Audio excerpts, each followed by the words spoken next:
Hi, Eric Linask here at the Rio in Las Vegas. We're at ITEXPO. On the program with me today is Mark Savage from Kika. Mark, thanks for joining me. Great, thank you. So, a couple things that we want to touch on about what Kika's been up to. Maybe one question I'd start off with, regarding the business that you're doing with refurbishing some wireless technology. Sure. I think the first question that always comes to mind is how big is the market, and where does the technology, where does the hardware come from that you end up refurbishing? Well, yeah, I mean, the market is pretty large, and obviously we're here at, for the ITEXPO and M10 Evolution because the M10 space is growing.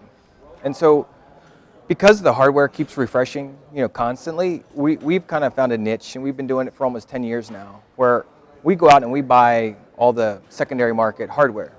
So we're buying all the USB modems, the MiFi hotspots, Right. modules, all that type of data-only hardware. And so we buy them from companies, back from carrier, customer returns, you name it. We bring it all in and we refurbish it, and then we actually offer that as like a low-cost refurbished product back to the wireless industry. So a lot of times we're working directly back with carrier reps, with MVNOs, with different businesses that are looking for a low-cost hardware solution. So the market is it's a pretty sizable market, but the good part about it is it's continually growing. So it's growing. The other side of it is the devices are always being enhanced and improved. So how do you balance the low cost options that certain vendors and providers are looking for against not having the very latest technology? Well, that's where it's kind of unique, where we fill a nice gap in the industry, because as technology refreshes, and you'll probably learn from a lot of the interviews you're talking with people here today, that when they're deploying an M10 solution, it usually takes a long time. So, and a lot of times the data usage is very small. So they really only, a lot of times, need 3G data, if even that. They're maybe using 5 megabytes or less per month. So, obviously having access to LTE is great, but sometimes as they make enhancements to the hardware, now all of a sudden what the solution that a customer started to build doesn't work with the new firmware of the new technology. And so a customer starts deploying, they get their beta test out there in the field, and they're using it, and now they're ready to really deploy it, full. And the new device that the carriers put out has a software that isn't compatible with the whole solution that they built.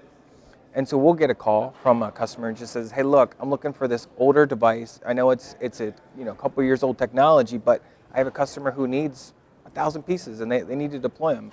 And so that's the market that we serve. So by going out and buying all that used and secondary market hardware, and we stock it. So we keep it for those cases, so that when a customer says, hey, for the Verizon network, I need a USB modem that works on Linux.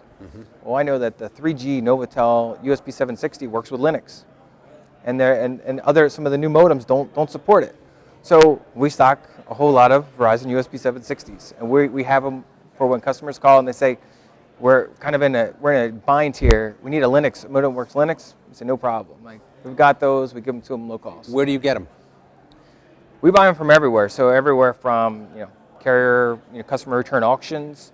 We have agreements with some really large companies that as they same thing, as they technology refresh, we buy all the old technology. There's also like e-waste recyclers and things like that are going out, and their companies don't know what to do with the used electronics. Right. And so we partner with a lot of the recyclers and say, hey, look, when you find this stuff, these modems, call us and we'll buy them. And so we're constantly, on one side we're calling and buying all day, and then on the other side we're selling all day. Got it. Now, what about we're talking about external wireless to a USB or MiFi. What's the interest level in people using embedded devices as opposed to, and does that impact your your business at all? Yeah, it definitely does. I mean, I'm sure everyone wants to go embedded. That's where the industry is going. That's where all the technology is going. And so the challenge that I hear and I see every day talking with customers is the cost of embedded is still a bit expensive. And I'll just give you let's say an embedded device costs $300-400, and The customer's going to activate it with any of the major carriers here in the U.S., and they're going to use a data plan that's 1 megabyte. That's all they need per unit, per device deployed. So the monthly revenue on the plan is really small. So it's hard to justify for a carrier to give a customer a low price or free modem, because they're not going to recover that cost for a really long time. Right. And even for a customer to pay for that outright is really expensive. So where we fit in is we give them, we can supply, modules as well, but we can also give them sometimes. A lot of the customers that buy, say, a USB modem for us, it's not the ideal solution, but it bridges the gap. For right now, if they can get a USB modem at $30 or $40 as opposed to $300 or $400, hey, that's a solution that everybody likes. The customer can afford it. The carrier is happy because the customer is able to pick up the modems, they get the activations, they're deployed, and that gives them time to start working on maybe a way to make the cost structure fit for embedded going forward. Got it. Tell me about your relationship with Verizon and Polaris.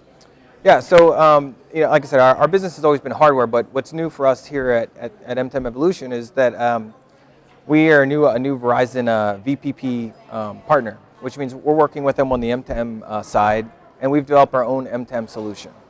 And so I'll be actually talking with Verizon later today on a case study of how we were able to collaborate and put it all together. But just to be brief, we had a relationship with Polaris locally, and Verizon put me in contact with a local vendor. We're in South Florida, so a local vendor to us, who was really good at light on their feet making. They had a tracking device, like a wireless tracking device, and they were able. So talking with them and talking with Polaris, they were interested in having a personal vehicle tracking device, and so really within 2 months' time, which is pretty unheard of in this industry to put the solution together, we've actually been able to bring in Polaris, to bring in the company InventureTrack that we work with, and Verizon for the connectivity, and we've built a personal vehicle tracking device for Polaris has a line of e-bikes. They're electronic bicycles. Right.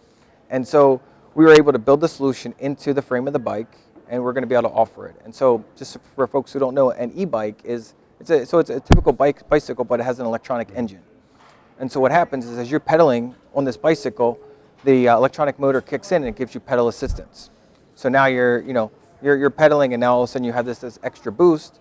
And as you're pedaling, then if you can also use the throttle and you can just cruise. You don't have to pedal, the bike will continue to go. And so we're using that device, just to give you a quick idea. So there's some benefits for a user who owns a bike and a dealer. And so right now there's about 110 dealers in the US that sell e-bikes. And those dealers rent the bikes. So we have GPS tracking, so they rent the bikes. And at any point they can look on their computer and they can see where all the bikes are. And they can also set up, say, what's called geofencing, so a perimeter. Sure. So they know that everyone's going to be using these bikes within like a 5-mile radius. Well, if they see a bike that kind of goes rogue and it's going out way off track, they can see, okay, where this bike is, and they, they'll be alerted at least to know that to kind of bring it back. Also, for a dealer, it's important when they sell a bike, like these e-bikes cost, say, $2,500 to $4,000. So let's say a customer is making payments and they stop making payments. Well, at any point, they know right where the bike is, so they can go repo it. And so then, but on the user side, you can utilize the same benefits. You have motion sensors, so if you park your bike somewhere, or you have it, or you're on vacation, if that bike moves or something like that, you can get a text message alert. If your bike were ever to get stolen, you have GPS tracking, so you can go and recover the bike. So that's the new solution we're here launching at the show. Well, very cool. Congratulations. Thank and good luck with that. Thank you. Mark, thanks for being on the program today. Great. Thanks very much.